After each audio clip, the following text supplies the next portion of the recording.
Get rid of those for a few minutes. Oh, my stream quality has decreased because my internet sucks. Oh, well. Good morning, guys. K6UDA here for the Southern Idaho Command. Deep within the bowels. Actually, I'm going to need these on. And so I can read what's going on.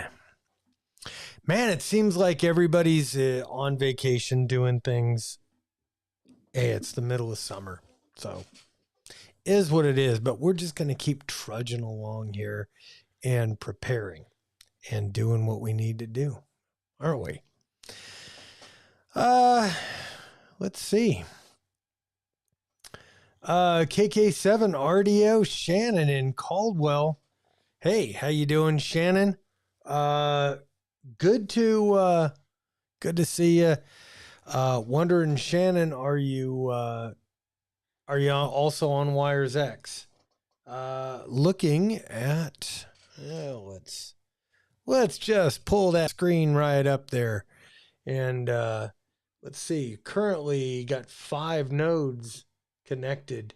I'll tell you what. If you're on the Idaho Command YSF server, go ahead and key up. You don't even need to say anything. If you key up, we're going to see you, and we'll kind of have you checked in here.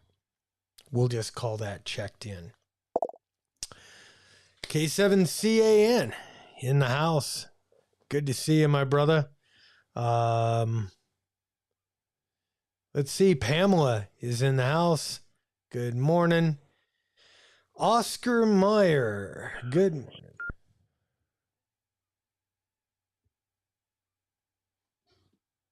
Okay. We got KB7 VPL from Arizona. Keyed up on YSF. Isn't that cool? And let's see. Stream showing the buffering spinning wheel. Yeah, I don't know, guys. I don't know what to say. The stream quality is down. I don't have that much going on here, so it really shouldn't. Good morning from the hospital again. Oh man, sorry, dude. Richard, KN6 CPW. Hopefully you're doing better. Kind of sucks, but hey, you know, we start to get older, we get issues. At least right now, the hospitals are still up and running. Who knows? Let's see. Prep Ham Paul in the house. Birdbath Daily. My brother in Arizona is in the house. All right, KD2RLE. Jeff, back in there. Hey, good morning. We're seeing you guys come across the dashboard. Boy, it's so nice to have the dashboard the way it is and be able to see everybody, because anybody that keys up on Wires X comes across this dashboard too. I decided, hey, we'll keep the Wires X dashboard up too. It doesn't give me the good information, like basically logging everybody, like the Pi Store dashboard. That thing is rocking. I'm so glad. So hopefully there is quite a bit of delay on the YSF dashboard right now, or on the YSF server. And the reason is the internet around here. The YSF server is currently over at my friend Ken's place. He's hosting it right now. He's on the same internet that I am, Sparklight. And I have the highest internet package you could get without having like business for hundreds of dollars a month. But it ain't cheap. Anyway, Ken's got the same package. There's a considerable amount of delay between when I talk on the repeater and Wires X and when you guys are hearing it on YSF. So I'm going to have to make a little bit of a delay when I'm talking this morning on the radio. Well, that's every morning on the radio. But we're going to try a different deal. Lance, KB7SQS, he has fiber out at his place where he lives. We can't get it here yet. So anyway, I'm going to move the server, the YSF server, Idaho Command, over to Lance's. We're going to plug it into TDS fiber, and we're going to see. He says that should absolutely take care of a lot of the delay issues that we've got. So that would be pretty bitchin'.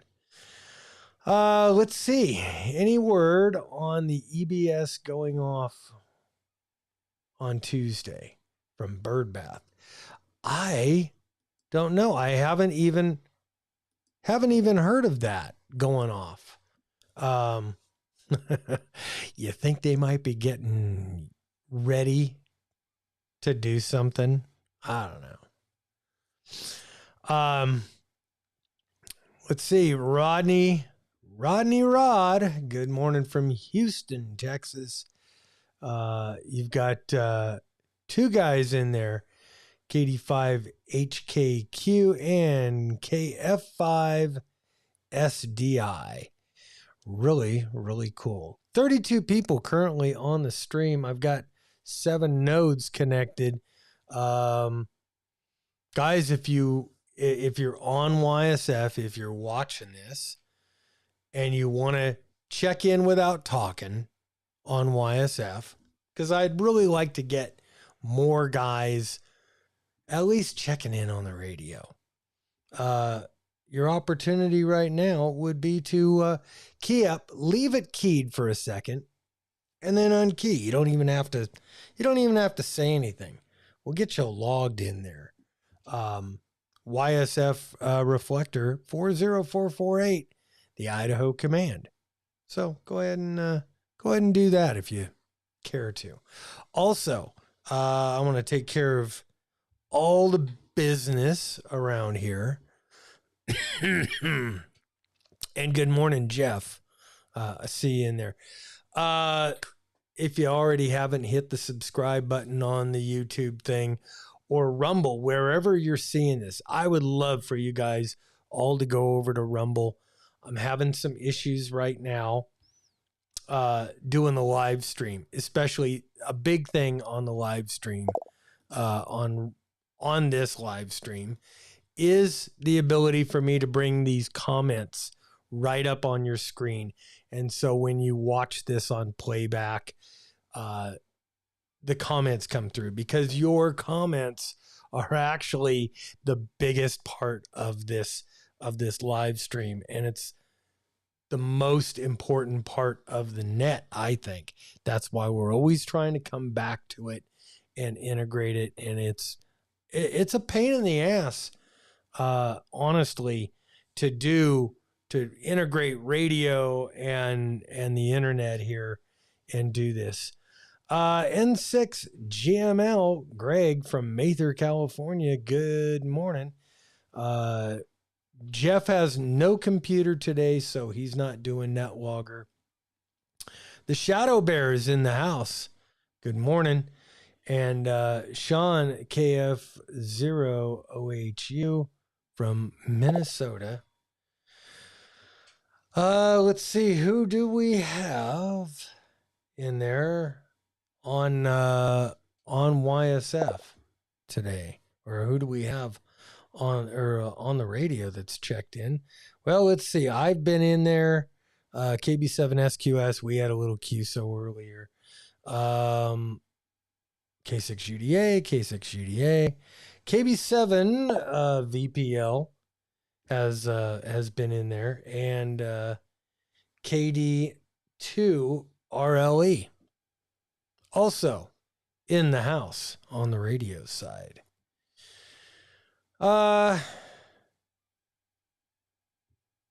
Staten Island. And now we've got KE8 WSH. Good morning. Good morning to you.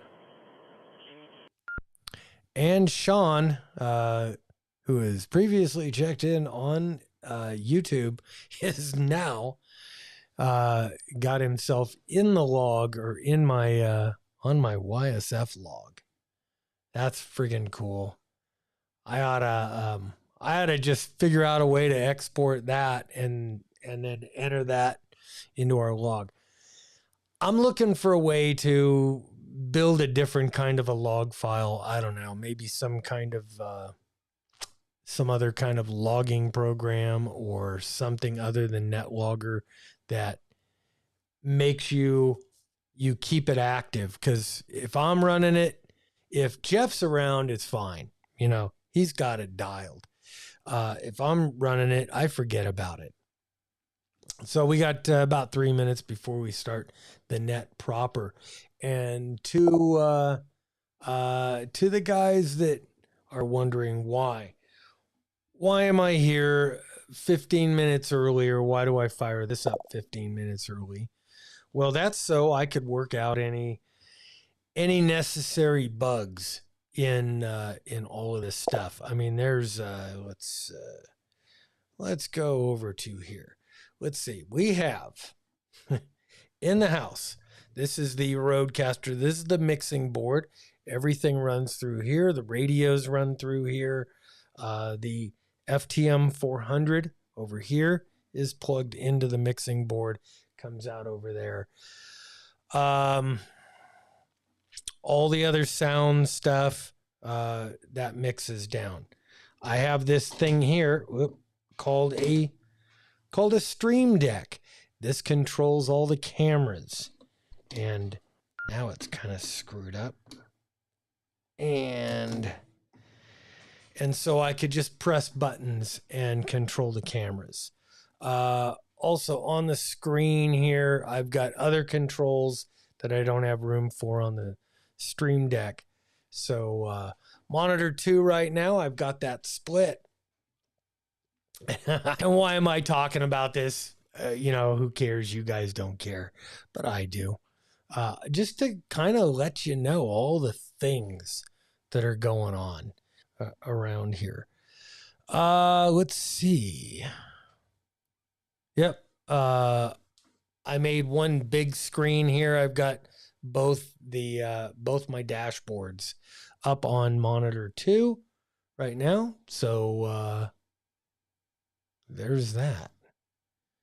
Let's see. Howard Buck from Alabama. KN4 WPF. Good morning. Let's see. Gene McPhee in the house. Prepam Paul in the house. Let's see. Looks good. Looking good. Thank you, guys. Thank you, everybody, for joining me. Looks like we've got 35 people in the house here, plus those of you who might be listening on one of these several local repeaters in the Magic Valley. Thank you, Lance, for providing that patch to those. Which digital mode is your favorite? After doing the head-to-head 5 years ago. You had a DMR radio, the D74, and a Yaesu FT79D. Well, I had the FT3.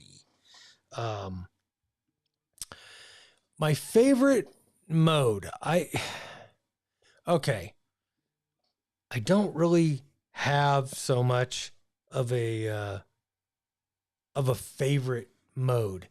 They're all pretty good, and they all kind of bring their own little thing. I originally was a D-Star guy. Oh, and it is time to do it. We'll pick this up. Ask me that question again, Bryce, after the radio portion of the net. We'll get back to that because that's. But you know what? I'm using Fusion. It's the biggest here in the Magic Valley. I've got a Fusion repeater, so Fusion is kind of the big thing here. All right, time to start the net here. I've got neighbors coming in to listen to the net live here in Studio A, so they're coming in. Okay, and it looks like we're up and running. Good morning. Welcome to the Southern Idaho Preparedness Net, hosted at the Southern Idaho Command. I'm Bob, K6UDA.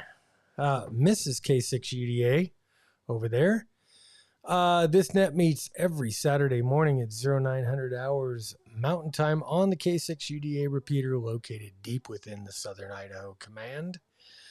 This is a digital radio net accessible via Wires X Room 40448 and YSF Reflector 40448, the Idaho Command.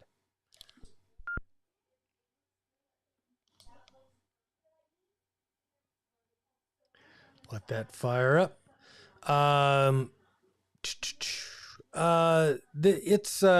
We're also available on the Hanson Butte 2-meter Fusion repeater, 145.170, and local hams without digital radios can participate using the KB7 DFP repeater on 442.000.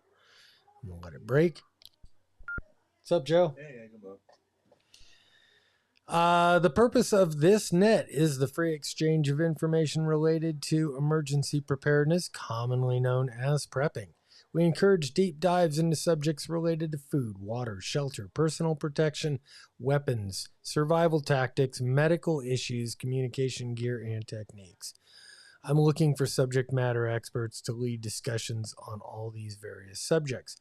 If you have material you'd like to present or discuss, when you check in, please indicate you have a subject.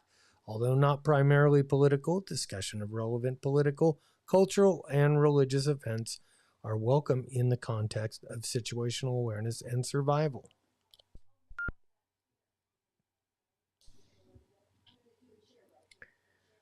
All right, in order to give everybody an opportunity to be heard on the radio at least, I'm doing check-ins and comments in the following order. We'll do local repeater check-ins, then Wires X check-ins, then YSF. And then we'll get to the live stream comments. You're encouraged to check in with your first name, call sign, location, and how you're getting onto the net, i.e. the local repeater, Wires X, or YSF. That being said, do we have any local repeater check-ins? Kilo 7, Juliet Tango Kilo, Matt Twinfall. All right, Matt, good morning, and we'll get back to you and sit reps in just a minute. Any other local check-ins?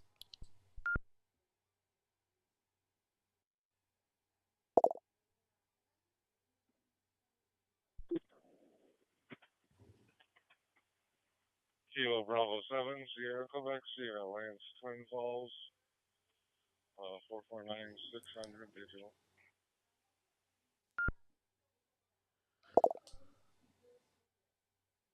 All right, Lance. Good to see you back, and thanks for checking in. Local check-ins, local area check-ins.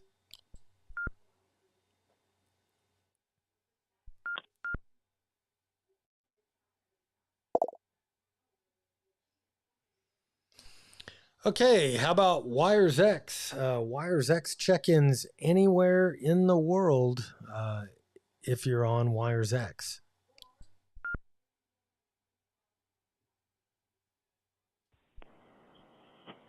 JD7VLB on Wires X.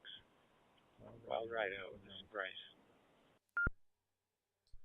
All right, good morning, Bryce. Welcome to the net, and thanks for checking in from Wilder. Any other Wires X check-ins?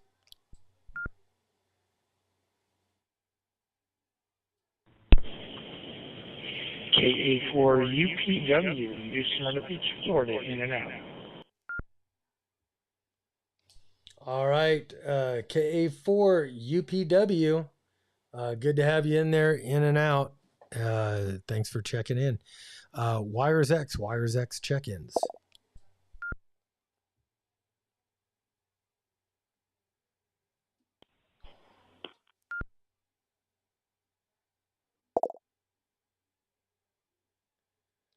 All right, I see KV5 VOP Paul in there. Paul, thanks for checking in on the radio, and we got you in on the internet side too. Let's see. Wires X check-ins. Well, let's just open it up. Wires X or YSF now.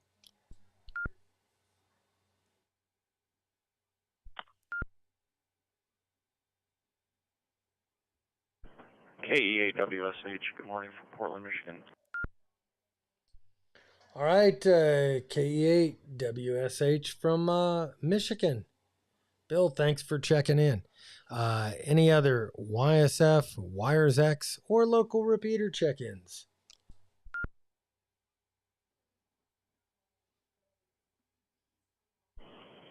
KV7VPL, Jeff in Page, Arizona. All right, good morning, Jeff. Thanks for checking in.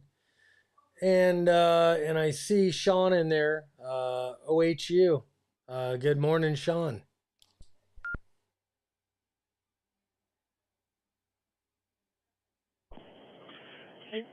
Good morning. Just thought I'd get some audio across the air as well, and say good morning to y'all. Looking forward to the net.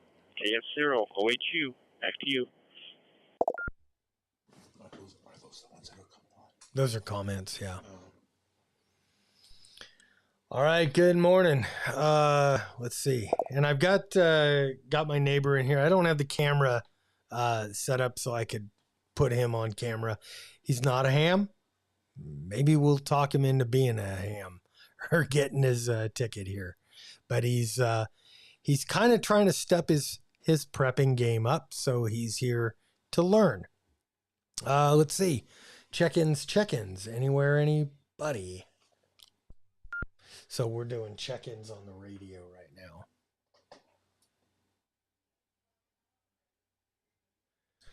All right. Let's see. Let me get this going. All right. Hearing none. We're going to move into sit rep section. And I have a whole bunch of stuff I could talk about, but it would be a video and a net unto itself. So I'm going to turn it over to Matt. Go ahead, KK7 JTK. Go ahead and take it. Good morning, Southern Idaho Preparedness Net. This is KK7JTK. I think, Bob hit the nail on the head. There is a ton of things to report. And this morning we're reporting on international and domestic events that I think affect us as preppers and should help us to think about things that are happening around us and to consider why it is important to do certain different types of preps. Break. A big one that I think affects us right now is what's happening in the UK. I think there's a couple things that have led up to this. I think the thing that kicked it off is that they had the UK government was holding information about a murder suspect that had killed 3 kids with a knife attack, and he was a recent immigrant to the country. What happened is that people felt that their government was withholding information from them.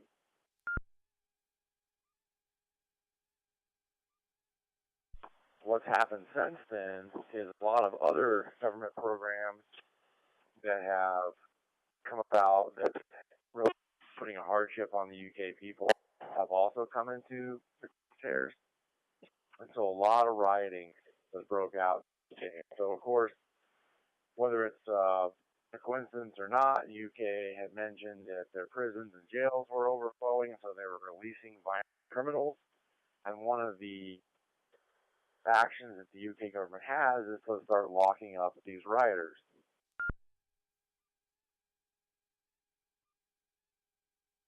And just like we're seeing here at some of the riots and things that happen here in the States, there are now anti-rioters. And so the rioters who, in my opinion, are rioting for violation of their rights and things like that are now going into counterintelligence operations. They're planning fake riots at fake locations so that the government's having to show up. Another thing that's happened is one of the anti-riot groups is part of the Free Palestine movement, and they're showing up to fight the rioters. And so it's interesting that one side of the riot is the UK government and the anti-rioters who lie pretty far from some of the government's interests. And then the good people of UK are on the other side. A lot of counterintelligence operations. The UK police have had to shut down and block foreign IP addresses because they're getting fake calls and fake reports onto their online emergency service portals.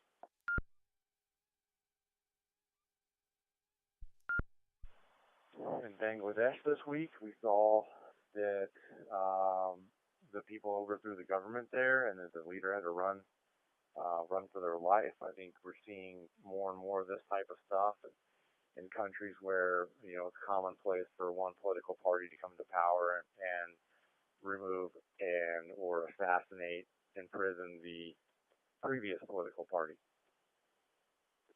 Another big deal this week is the Ukraine offensive towards Kursk in Russia. And what we didn't quite expect was the slow Russian counterattack. Interesting to see that happen there. Obviously, Ukraine went across the border with about 200 troops, so it's not a huge offensive, but it is the biggest one across the border of the war so far.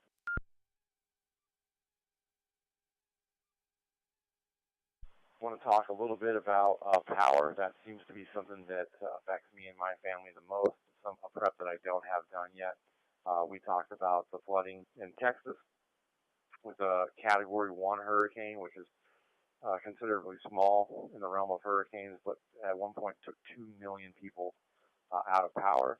This week, Hurricane Debbie coming through the Panhandle section of Florida, the Carolinas, and Georgia took about 200,000 people without power.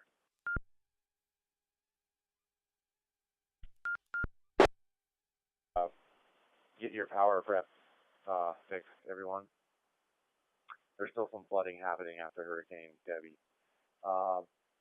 Another thing we want to report is that the slow counterattack from Iran, multiple countries have now had time to prepare for this counterattack. The U.S. have moved more warships into the Middle East.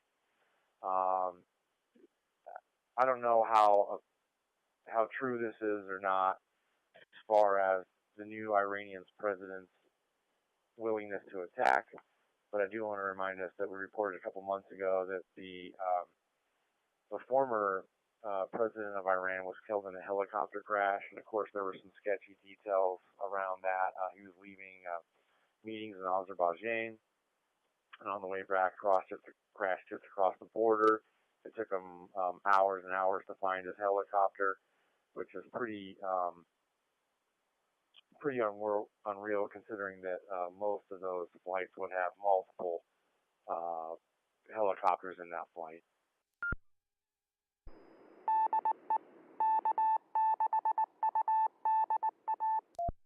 Quick is that service member had a base in Iraq.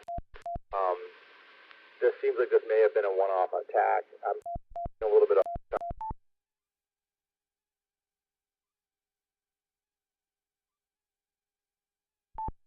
conflict in Gaza. There's actually been over 30 rocket attacks on U.S. bases in the region. I think this is the one that's had the most wounded. There's been several others that have wounded a few U.S. service members. All right, sorry guys. Matt has switched into analog mode. It's hard to get real numbers sometimes, but I know it's been at least 30, and that was some weeks ago that it was up to 30. You guys know me, huge computer nerd, and so one of the things I always kind of raises awareness for me is that this week with the big economic downturn on Monday, conveniently a bunch of major trading brokerages were reporting that they had cyber incidents and communications outages as people were trying to access their accounts and move money around. Some people, it's pretty common practice when an economy turns down, some people are selling and some people are buying, and of course that's pretty bad for these firms because it doesn't allow them to control the money the way they want, and conveniently their systems were down for a majority of the day. That's really it for me in the SITREP report. I just want to make sure that we're thinking about what's happening in these other countries and how we can prepare ourselves for similar things that might happen to us. The counterintelligence thing is very interesting. People are out cutting down street cameras, and a bunch of new laws passed there.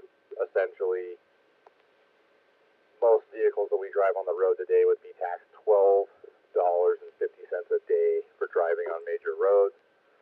Just another thing that's kind of slapped the UK residents in the face. And it looks like they're starting to fight back. Take care, everyone, and get those power preps taken care of.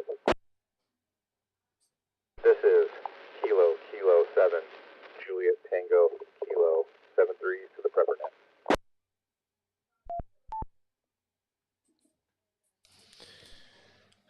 Okay, Matt, thank you. Thank you for that. We had a little hiccup in there. It wasn't the YSF that went out. It was actually something triggered either Matt's radio or my radio to go into analog mode. And then if you don't catch it, then you're putting out over analog until somebody hits the button and transmits, and then it puts everything back into digital mode. That is a Wires X thing. Let's see. Man, that was a fire hose full of information. And this is Bob, K6UDA for the Southern Idaho Preparedness Net. I'm going to let it break here.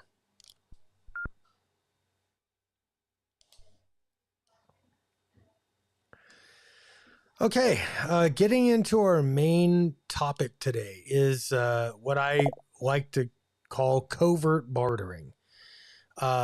Now, trading and bartering is nothing new. Farmers markets, open air markets are nothing new. They've been going on since, I think, basically the dawn of time. But trading after a collapse of society isn't new. It's not new either. That's been going on from time to time for umpteen million years, thousands of years. But think about this. No society in the history of the earth has outlasted the population, but every population has outlasted its society. Our society has outlasted most republics. We've made it almost 250 years, and hopefully we make it past the 250 year mark before we disintegrate into the dust. Most other societies fail around the 200 year mark. During and after the death of a government or the society, the people and often the culture continue on and eventually form a new government and society.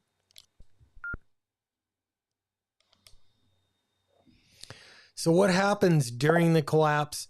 Once a government crosses the line between sustainability and failure, top government officials often loot the coffers and torture the population through excessive taxation, scapegoating a segment of the population.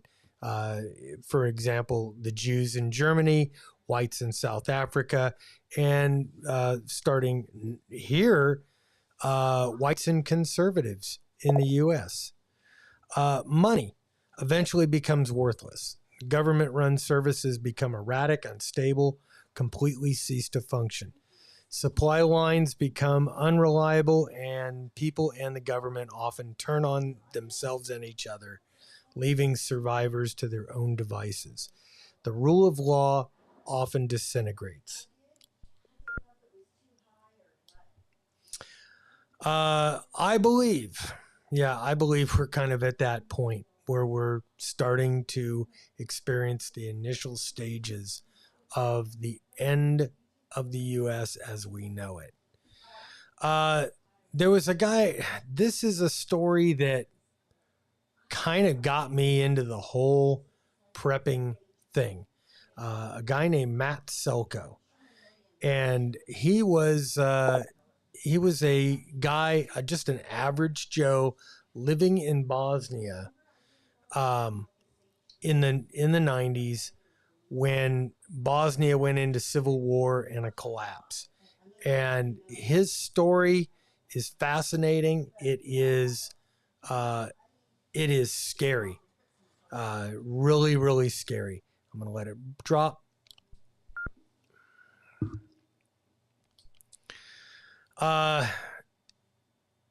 Mac had said, after a few days after the initiation of the war and the collapse in his small little town, the police and the military were non-existent after about 2 or 3 days. They all went home to go take care of their own families. He said, if you don't have guns and ammo, you will die in weeks. Arms, ammunition, candles, batteries, antibiotics, and food were the number one things that people needed. All the other crap, they were able to get along without. But those are the things that you absolutely needed. Travel. You had to travel in groups of 3 to 4. You never traveled alone, and you never traveled in groups that were too big.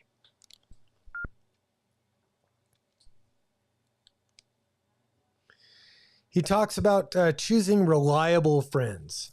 That's a tough one. You want to choose people as your friends and associates that are going to be there when you needed them. And likewise, you need to be there when they need you. You guys have to have absolute trust. How to move around in a city. The streets where he lived in Bosnia were divided into small communities, and each community had about 15 to 20 homes. The streets, there was a organized street for trading. That was kind of the market. It was very well organized, but he said it was super, super dangerous. He had only been there twice in the year that they had to live like this. He said you were constantly looking out for snipers and bandits. Snipers would take you out from rooftops. Bandits would, rob you as you were on your way to or from the trading street.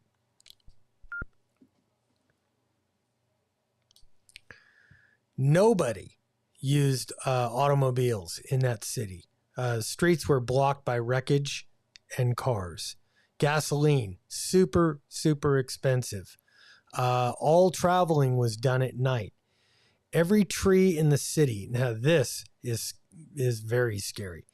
Every tree in the city was cut down and burned for firewood or to keep warm and cook within the first 2 months of this happening. Everything was burned. People were chopping down their front doors and piling rubble up against the walls. They were chopping everything down, cutting everything up to cook food, to make a fire. The ability to fix things is more valuable than gold. And eventually everything is going to run out. And this is Bob, K6UDA for the Southern Idaho Preparedness Net. Things to stockpile for trading. Obviously, food items. If you can or have canned goods, shelf stable foods, very good for trading. Hygiene items. Mac was saying that more people died due to poor hygiene when they're used to showering every day or every other day, and you don't shower for weeks.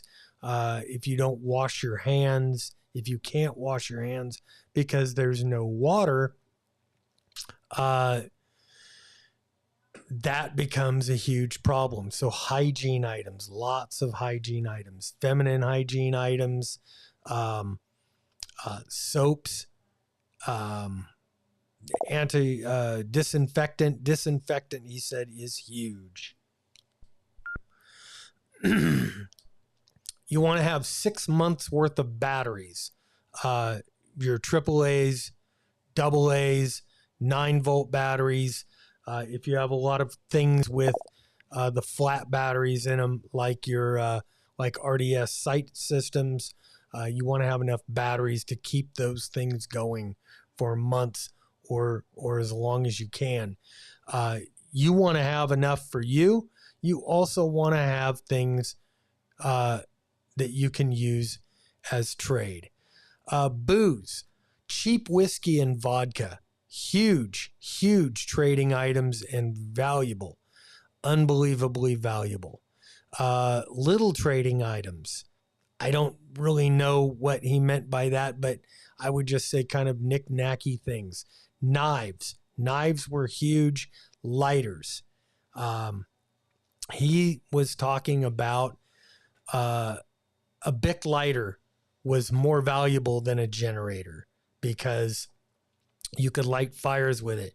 Fires were extremely important to be able to cook with, to heat your home or wherever you were staying. And I'm going to let it drop.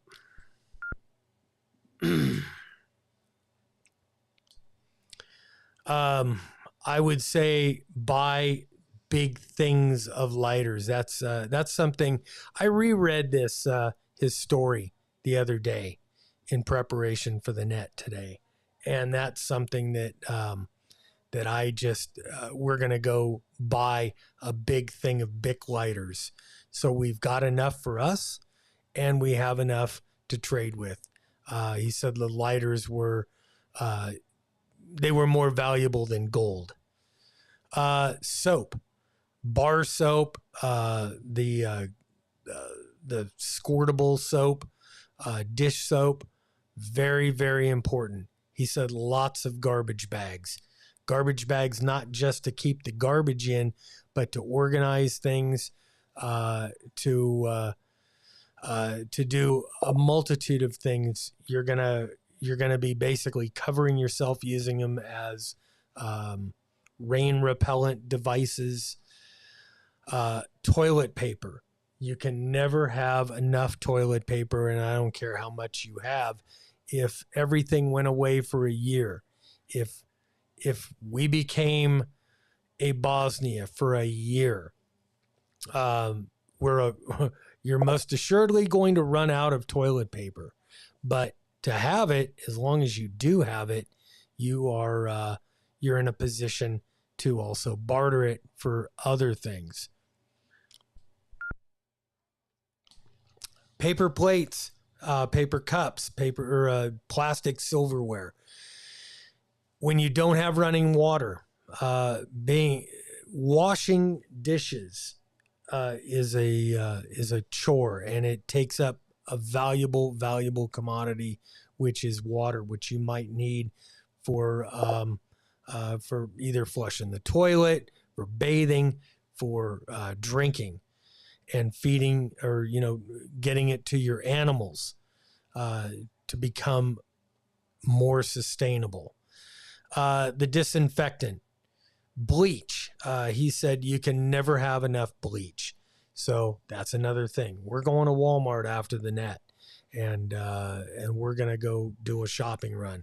We're going to go stock up on bleach. We're going to stock up on soap. Masks. He said gas masks became extremely tradable. I would imagine surgical masks too. And probably a lot of people have surgical masks left over. And I'm going to let that drop. Rubber gloves, first aid skills are worth their weight in gold. If you are not first aid trained, he suggests getting first aid trained. Become your own first responder for you, your family that might be with you, and others in your group, in your prepping or neighborhood groups. Antibiotics. I'm not exactly sure how to get a hold of antibiotics and keep them viable, but I would, if anybody has any good advice on how to get a hold of antibiotics and how to keep them viable over time, I want to hear it. So does everybody else.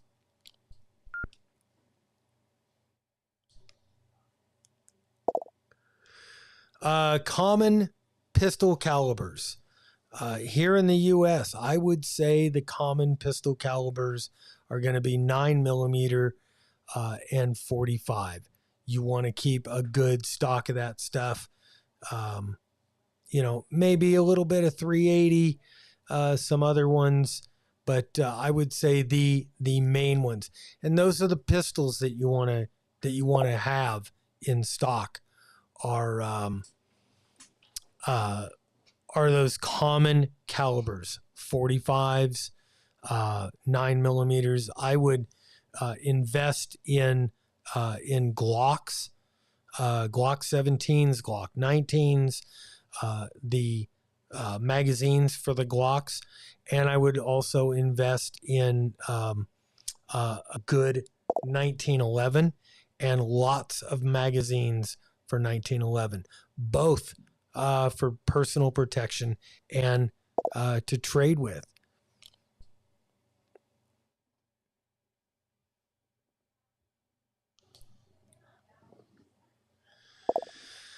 That kind of brings me off into the weeds a little bit.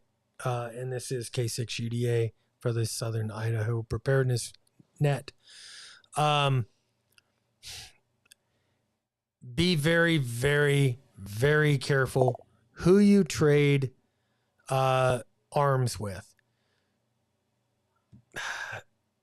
Unless you know that person and you trust that person, I would be very reluctant to sell or barter ammunition or firearms with people that you don't know, unless you're super, super desperate for something, antibiotics or food or something else. Because what's to stop that person from turning that gun on you and taking what you just got from them in trade? And what's to stop them from attacking you later with your own stuff? Let's see. Moving on. Gas masks and filters, especially if there's a lot of noxious stuff floating around in the air, smoke, tear gas, other kinds of hazards in there. If somebody's popping off mustard gas or anything else like that, a gas mask is invaluable. He was saying 1,000 lighters, he said, is better than one generator, and worth more than one generator. So the local money is going to become worthless. Foreign currency, he said, had some value, but very, very little value for currency. And that actually went for gold and silver in the initial stages of the collapse.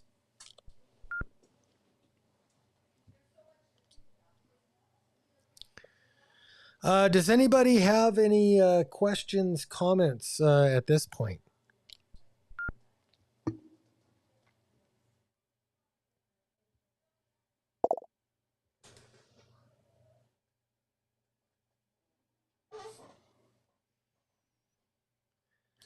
Okay, I got a lot of good comments on YouTube there. Birdbath Daily says vitamin C 800 milligrams, vitamin D 325 milligrams, zinc 30 milligrams, Quercetin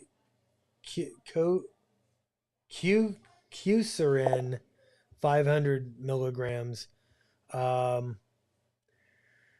James Hannibal with 45 long Colt revolvers pose an interesting long-term survival pistol, since you can use chamber reducers in them to shoot a variety of scavenged ammo.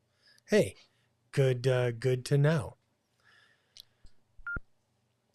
DS Mott J, electric lighters. I have many of them. I would say that electric lighters are probably very viable, as long as you have a method to power them. I've got a couple of the electric lighters. I like them, and but I think in a collapse situation, I think when you start to get to this kind of a world, the post-apocalyptic world, a Bic lighter for somebody that's basically staying under a tree or in a hut or in some rubble is probably more valuable. Let's see.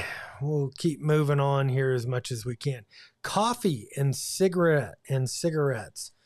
Even if you don't drink coffee and you don't smoke cigarettes, is astronomically expensive.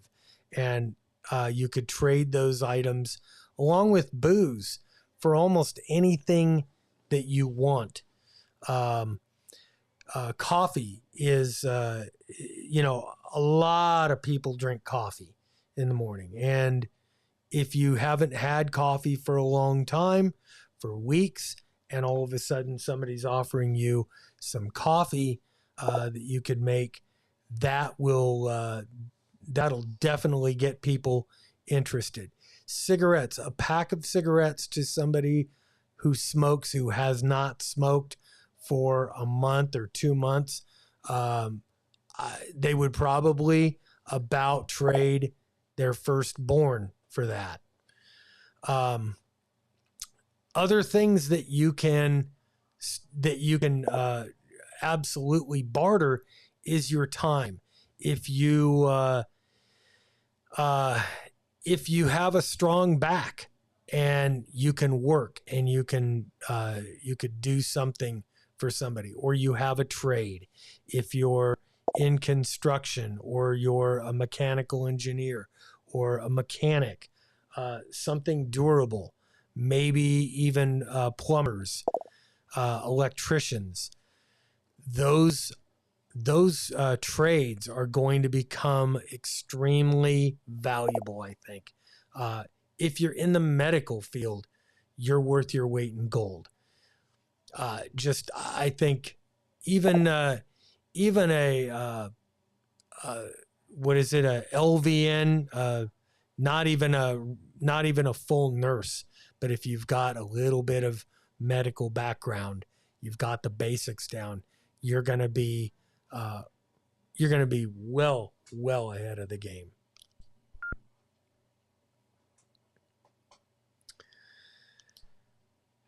Let's see.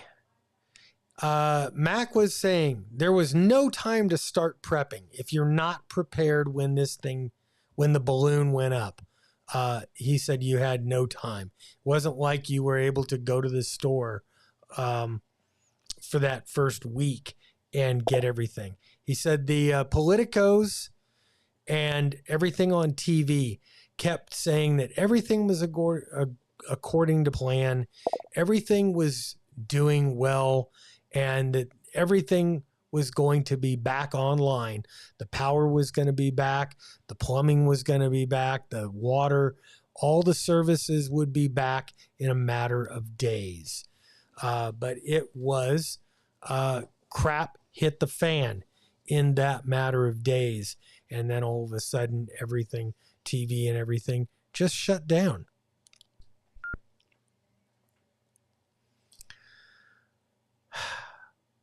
He was talking about hiding guns and ammo. He says hide as much guns and ammo as you can. The government in Bosnia allowed everybody to keep one registered handgun. And so almost everybody keeps one registered handgun. And then they hide everything else.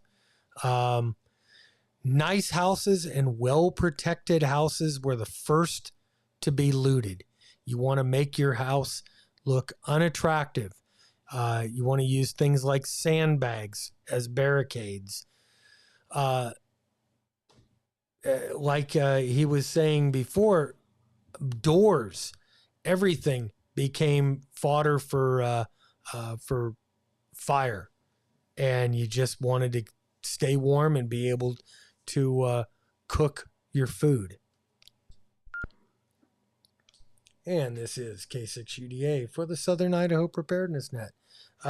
Currently 39 people or 41 people on the stream, and 10 nodes on Wires X. You want to look like a gray man. You want to be humble. Don't wear nice clothes. Don't wear fancy boots or your camo. You don't want to make yourself any kind of a target. You want to blend in, look dirty, look humble, look like you're starving, and you don't have anything all the time. That's how he survived a year in Bosnia, 1994, 1995. He was in a bad way. Read his story on what is it called? shftplan.com, I believe. I believe his story's up on there somewhere. That's his website. Now, some of my tips and tricks for covert trading. You want to get a group of, let's say if everybody got a group of 5 trusted trading partners, I get my 5 together and I get those 5 people to get 5 of their own trading partners. Just between the 5 people that I have as my trading partners and their each 5, you now have a network of 50 potential traders. Yet each person is only exposed to 5 people. So instead of having 50 people know that you have coffee, you only have 5 people that know you have coffee. And then if somebody else needs coffee or whatever, or you need something else, you put the word out that you need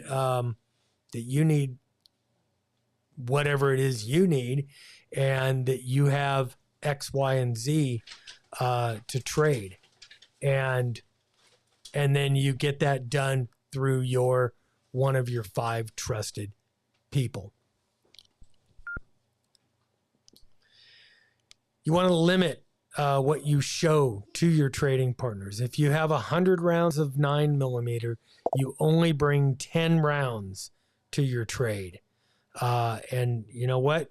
Hey, this is all I've got. So you don't want to show your hand.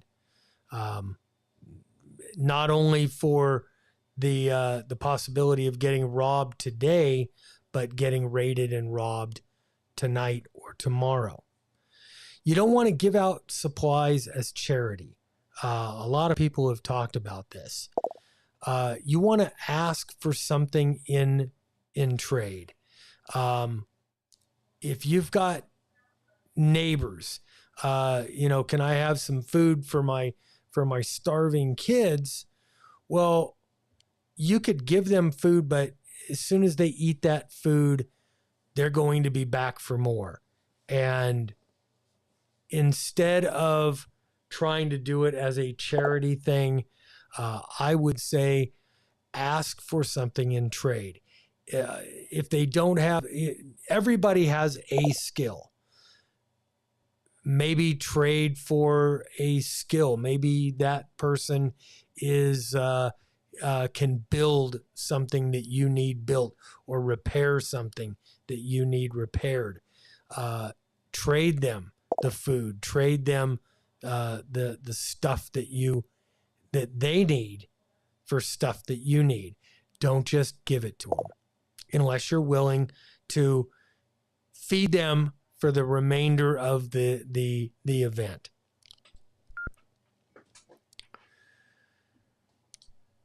Let's see. Use radios. Using radios to set up trades or organize an open air market. This is something that I've thought about for a long, long time. You want to use open frequencies only for information that you would want your enemy to hear. Otherwise, you want to use encrypted comms. And when I talk about encrypted comms in this setting, I'm talking about things like using digital, like Fusion or DMR. If everybody in your town is using Fusion like they are here in the Magic Valley, a lot of people use Fusion and Wires X. If I wanted encrypted comms, if I wanted something that is not common, that not a lot of people have, so not a lot of people here have DMR. So maybe DMR becomes the default encrypted comms between me and my group. Also, things like voice coding, talking in codes, frequency hopping, all kinds of stuff like that. We need to keep that in the back of our minds and in the forefront of our minds. Let's see. I think we may very well be in the last days of preparation.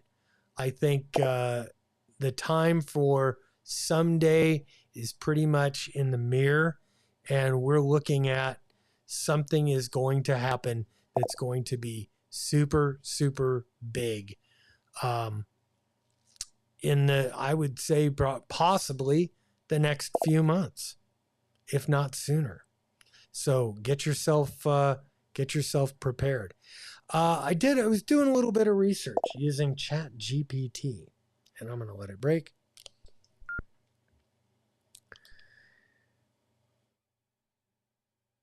And this is K6UDA for the Southern Idaho Preparedness Net.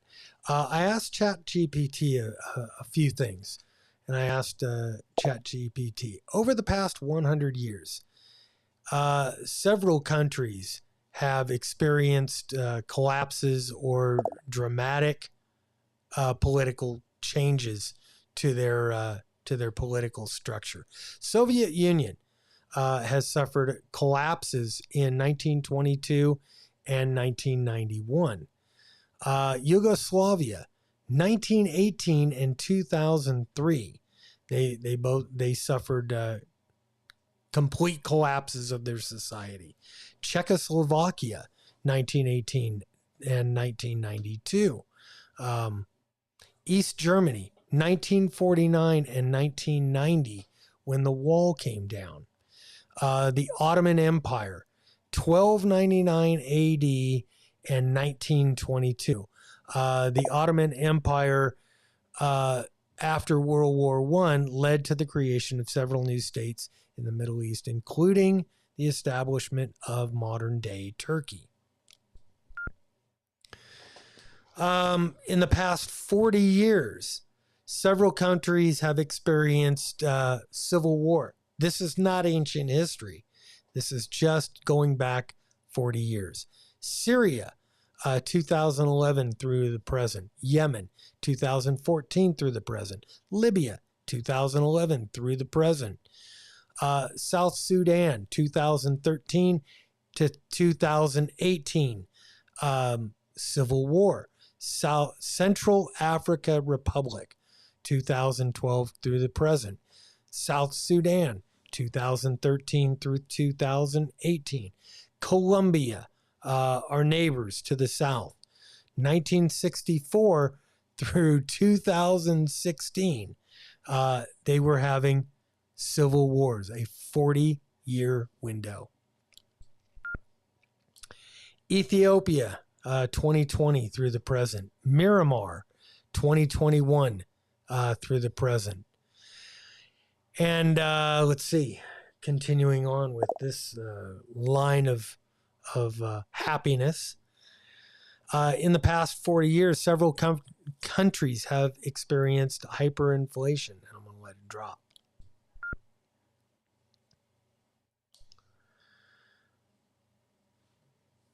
The hyperinflation where prices rise rapidly and uncontrollably, often by more than 50% per month. Here's some notable examples. Zimbabwe in the 2000s, Venezuela, 2010 through the present.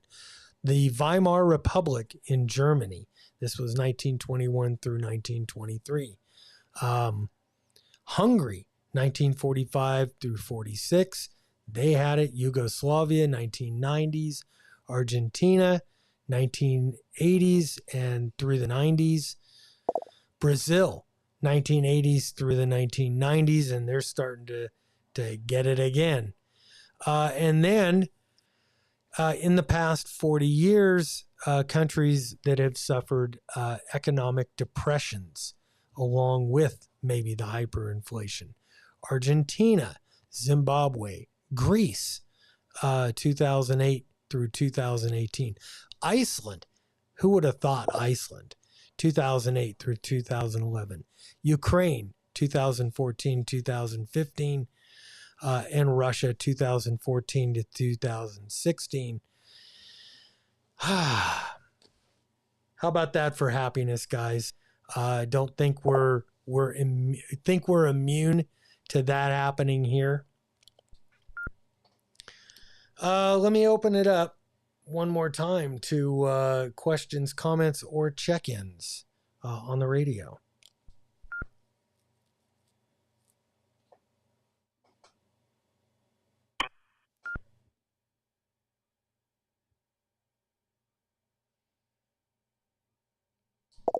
I had somebody click in, but didn't catch a call sign.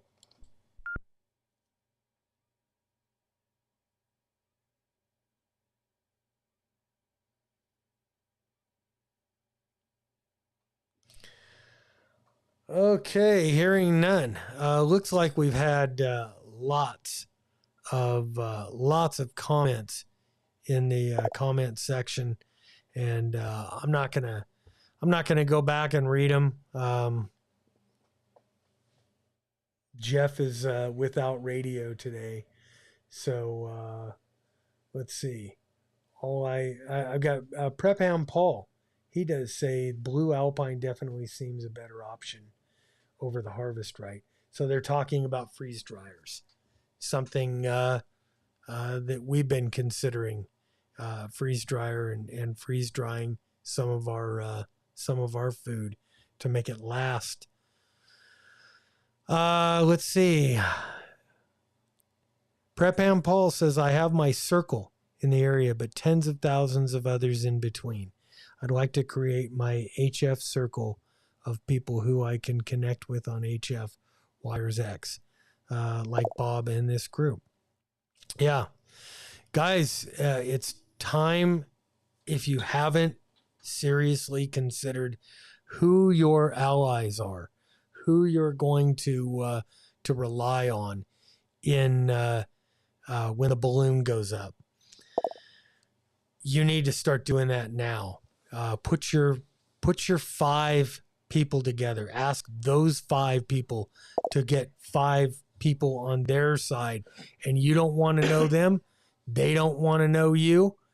You're only limiting yourself to 5 people. As you know, and honestly, if you trust those 5 people, you shouldn't have to worry about it. Let's see. Does anybody have anything for the good of the net? We're going to go ahead and shut it down. We've been on for about an hour.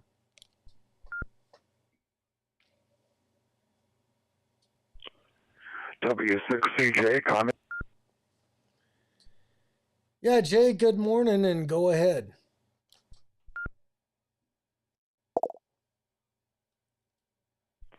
Yeah, good morning, everyone on the net. W6CJ, Los Angeles. Earlier there was discussion of how to obtain antibiotics. I was watching RAV TV the other day. I don't recall the name of the firm, but there are firms who will hook you up by phone or online with someone who will prescribe or write you up a prescription for the antibiotics you need and sell those to you. So it's out there. You just have to dig around a little bit. Great net. That's all I have. Thank you.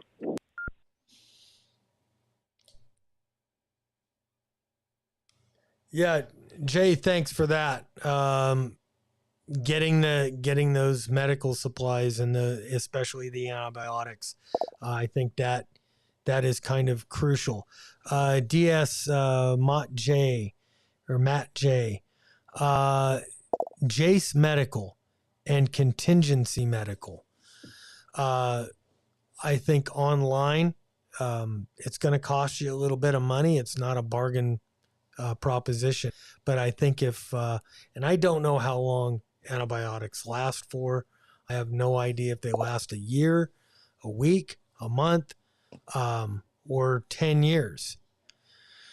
Let's see. Life and Death says somebody in your group should have reloading supplies. That is a great option, as long as you have enough stock of lead and gunpowder, primers, and brass. You need to make sure you've got an ample stock of that.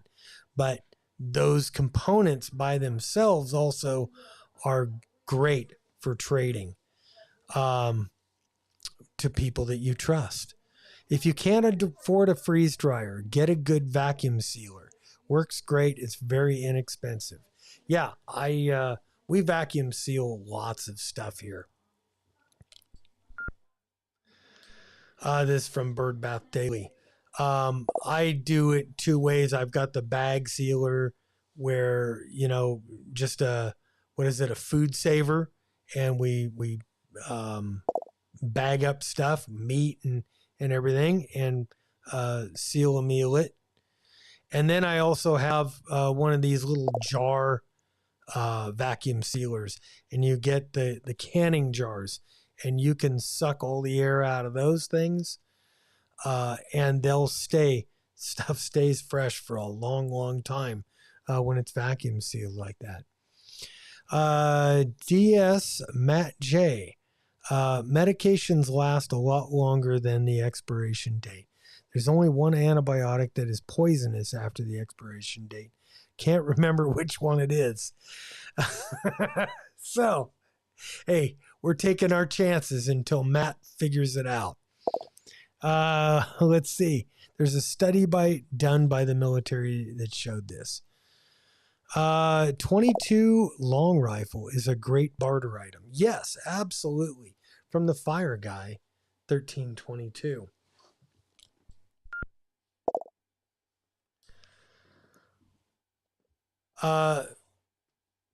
22 long rifle. Where else can you stick 50 rounds of ammunition in your pocket and it doesn't even bulge? I say 22 is a fantastic utilitarian round to have. I would have at least a few firearms that use 22 long rifle, and keep a good stock of ammunition. I would suggest for the people that want to get prepared, at least 2,000 rounds per caliber of gun that you have. That'll give you enough that if you need to trade some, you could trade some. It'll give you enough to hunt with, to use as protection, and use as utility. Let's see. Wow. There's so much coming across the internet side. Does anybody else have anything for the radio portion of the net? And if not, we're going to go ahead and close that portion down right now.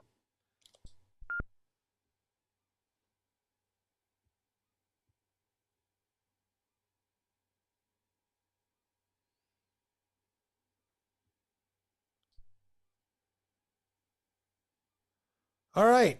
Hearing nothing, I'm going to say 7-3. I want to thank 11 nodes on there, the 11 node owners, for hooking up on Wires X and being part of the net. Thank you. Let me see. K5 LRK repeater. Oh man, that's just so hard for me to read. K0 or KB8 XR. I'm not going to read them right now because they're too small and I can't read them. But anyway, I want to thank everybody for being part of the net, and we'll catch you next week. I might try to do something during the week. Don't know. Maybe just a straight live stream kind of a thing. Stick around. Also, I am trying to put together. I'm gonna extend this out just a second.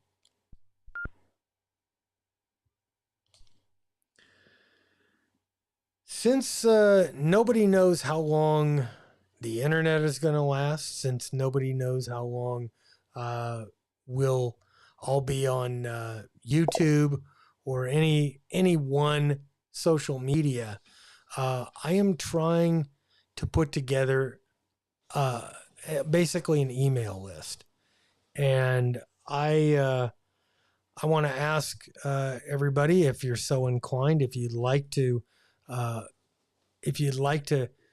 be part of the email list. And I'm not going to market anything, but I can let everybody know when I'm going to do a live stream. I can, if there's something that I would like to get people to participate in, we can put that out. If any of you have any information that everybody needs to know, we could put that out. So K6UDA or K6UDA radio at gmail.com. If you're interested, just send me an email and leave your email with me. I'm going to try to put a list together. With that, I am going to say 7-3, and I'm going to return the other now 12 nodes back to their normal repeater operation. This is Bob, K6UDA, 7-3. That was pretty interesting. Yeah. Hey, is there any way you can print that list out that you had on there? Oh yeah, I can. Let's see. Jeff says that he's happy to help out with the list. Fantastic. Email or live stream without an internet. Hey, life and death. We'll figure something out. Here, you want to poke your head in, or you don't want to be on? Oh, I don't care. Yeah. This is my neighbor, Joe, over here somewhere. Yeah. And Joe's just, I guess what you've been prepping. I'm going to move this mic over here a little bit. You've been prepping, but you're trying to upscale. Yeah, step up, yeah. Yeah. And I think I could take that off right now. Yeah. Hey guys, I think we're just going to have like a little BS session here. If you guys need to take off. I'm not going to go to Discord today. We'll just sit and kind of BS. So Joe, what questions do you have about the whole prepping game or anything in particular about this? It's just the concealing things. I have questions about, concealing weapons outdoors, and places that people can't find with metal detectors. Mm-hmm. Food, how to conceal food outdoors.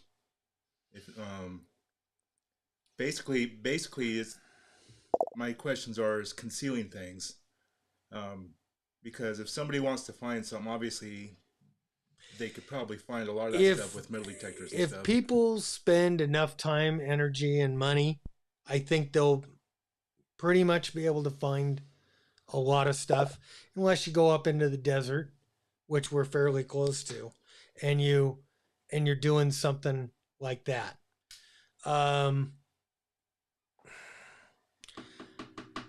I would say you want to make it a little bit more difficult for the casual raider to get your stuff. Obviously, food's a problem. You don't want it out in the shed because it gets too hot in the summer. It freezes in the winter. But, I've been thinking about digging a root cellar. I'd really like to do a root cellar here. Guns and ammo. There's a lot of techniques to hiding guns and ammo. Doing it in bulk is kind of a problem, or it has its issues. Can be done.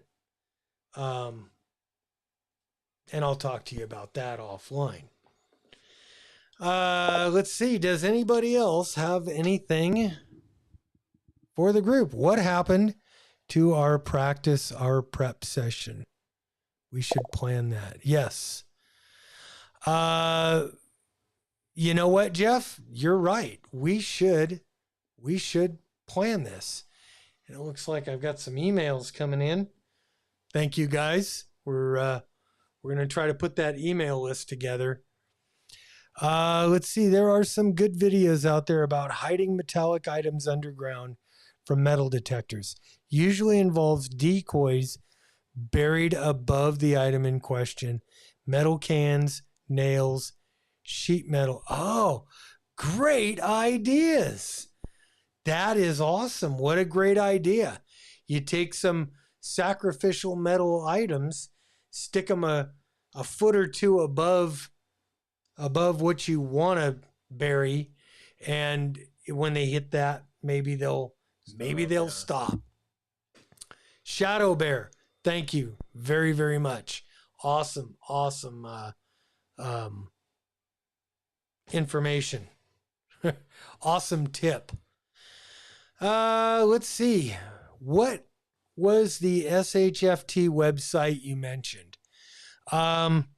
It's shftplan.com or .org. I can't remember. But it's shftplan.org. Welcome to the group, Joe from Mesa, Arizona. Man,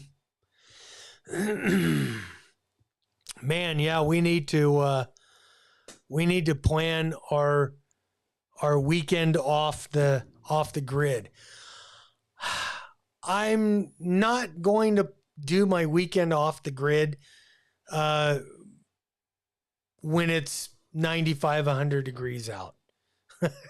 I'm just not going to do that. It's if I don't have to be in discomfort, I don't want to be in that much discomfort. It just gives you way too much to think about. And right now we're kind of in that that period of it's freaking hot out. Those items also need to be scattered around the area a bit. So to seem normal in the area, to stand out a little less. Yeah, absolutely. If somebody happens to hit one of your caches, or cache, maybe they'll be happy with that cache. If it doesn't have everything you have in it, you're okay. You've got to, everything that you hide or bury, you have to be willing to lose it. Some of it, you'll hide better than other things. So I don't know. Food is always going to be a problem. You want a cool, dry place. That's why I'm really big on my idea of doing like a root cellar. I want to dig down, but our water table here is pretty high and we get flooded out in the wintertime. And so building something I've got to do a lot of research before I start digging holes in the ground. I don't know. That too. I was talking more about the trash. These items need to be scattered. Yeah. Yep. And Pamela, KUDZU areas are perfect. Kudzu areas are perfect for hiding stashes. I don't know what kudzu areas are. Explain to me. You guys have some great ideas. And this is what this whole thing is all about, is us sharing all these ideas. Also, if anybody is willing to come on, use your webcam on your computer, and I give you a link. You click the link, it fires up a little box program, and you could come in and we can talk about this stuff on the live streams too. I think that would be that'd be a great idea, and we get to see it. You get to be on TV. Let's see, man. is a vine that grows a foot per hour. Holy crap. That is kind of awesome. I'll have to look into that, Pam. Thank you. Thanks for that. Invasive plant, it grows like mad. I don't know how many invasive plants I think I want to bring around here. We have lots of invasive species of plants, and they're horrible. Interested in meeting in Mesa. Bob knows my contact. Oh, okay. Yeah. For Daniel Forball. Yeah, you guys should hook up. I could facilitate that.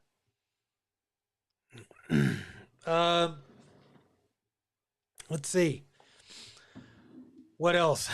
You could get on YouTube and you can look at all these because they're all videos. But we have done, man, let me show you. I'll pull up a few here. Let me go to thumbnails. Like today is covert bartering. Last week we had my buddy Terry, and he was talking kind of a little bit end times kind of stuff that Terry was talking about. Let's see. Elderly preppers. Something that we're kind of getting it. Yeah, it's kind of getting balancing your prepping life, your non-prepping life, or not being so 100% or 1,000% focused on this that you don't enjoy your life. The war in Israel we talked about when that first fired up. What was this one? Field Day. Okay, we talked about Field Day, which Field Day is it's a ham radio, kind of a test your equipment out day. Yeah, I've seen you. Yeah, the guys over. We did that here. We talked about martial law. We've talked about on this net. We've talked about stealth communications. Something that I wanted to bring up to you and everybody else around here is getting like GMRS radios so everybody's got a radio.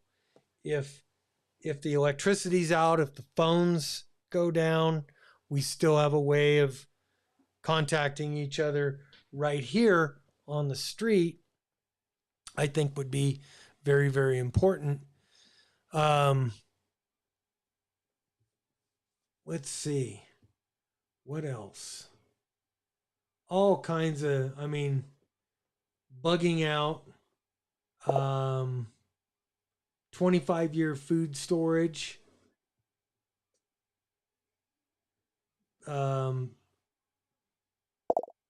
Doing things that for training, for weapons, tactics, communications, kind of putting it all together. We've done so many different kinds of nets on here. I've been doing this for has it been close to a year now? I think it's been close to a year that we've been doing the net. Let's see, EMPs. I'm just looking. Yep, there's Southern Idaho preparedness net back in January.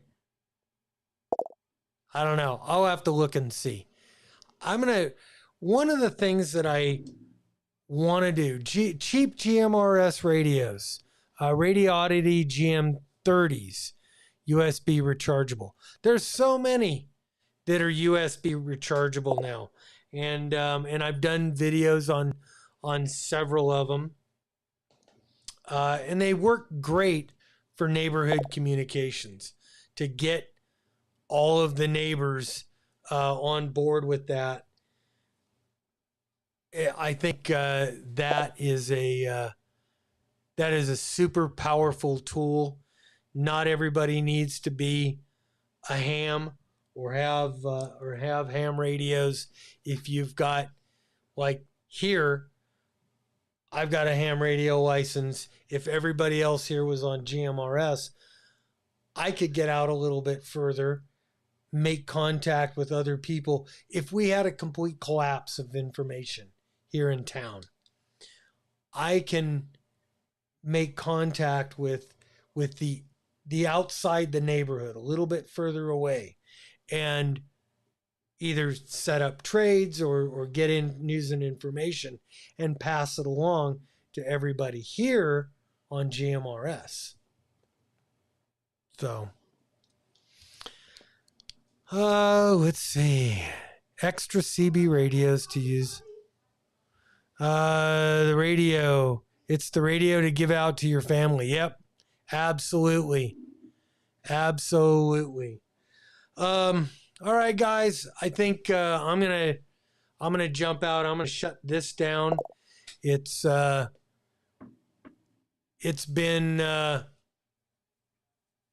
close to an hour and a half here, so time to let this thing get uploaded to YouTube.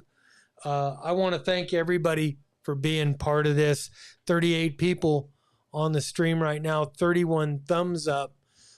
Don't forget, if you want to be part of the email list, and I'll start doing a little bit more,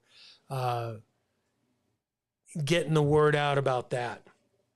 I really want to get the email list going here. If you want to be part of the email list, send me an email at k6udaradio@gmail.com, and I'll get you added to the email list. I've got nothing else. Does anybody out there have any last words before we go ahead and shut this one down? I'll wait. It always takes a minute or so. And yep, hey. All right, guys. Well then, thank you. Commander Bob. I like it. I like it. Commander Bob. In my helicopter. It's rough out here. We're going to, we gotta go now. I'm Bob, K6UDA. I'm out of here. 7-3, guys. We'll see ya.